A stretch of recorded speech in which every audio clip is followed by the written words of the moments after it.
थाना क्षेत्र सुजौली में 25 जून से सूचना प्राप्त हो रही थी कि 5 से 7 साल की बच्चियों का रात में 3 से 4 बजे करीब सोते हुए कोई उठा ले जाता है और दिन में जब सक्रियता बढ़ती है, पुलिस सक्रिय होती है, तब लड़कियां शाम तक बरामद हो जाती थी।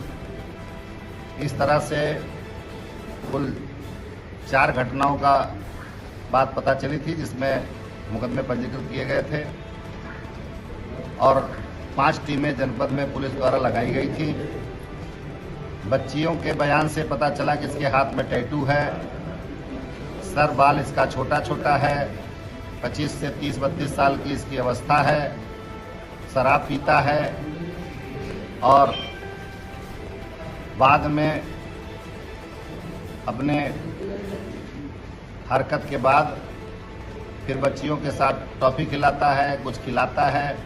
एक बच्ची ने बताया कि कपड़ा खरीदता है, एक बच्ची ने बताया टी-शर्ट पहनता है। तो इस आधार पर, लक्षणों के आधार पर हम लोग लगातार इसके पीछे लगे हुए थे। 5 टीमें लगी हुई थी।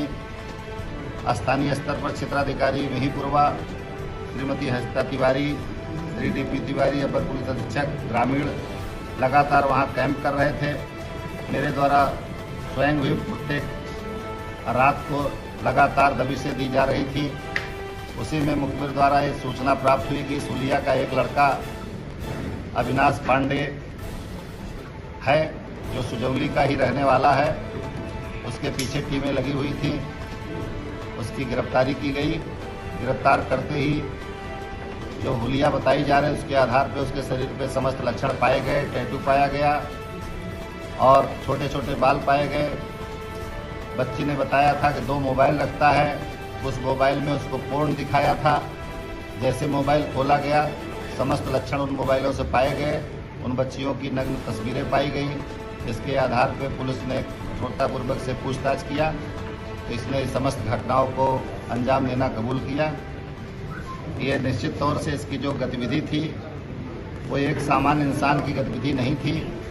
इसके दिमाग पर सेक्सुअलिटी का भूत जानवर की तरह सवार था और ये जानबूझ करके 5 से 7 की बच्चियों को शिकार करता था, जिसकी वजह से वो बच्चियां किसी से बताएं नहीं, कहीं जिक्र न करें और इसका कहीं नाम बदनाम न हो।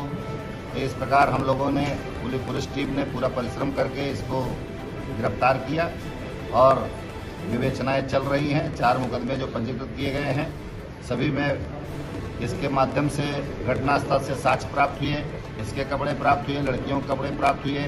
जिस साइकिल पे ले जाता था वो साइकिल प्राप्त की गई, जिसकी समस्त जो है पहचान स्थापित हो चुकी है। शीघ्र विवेचना पूरा करके इसके दंड न्यायालय के माध्यम से इसको कठोर दंड दिलाया जाए।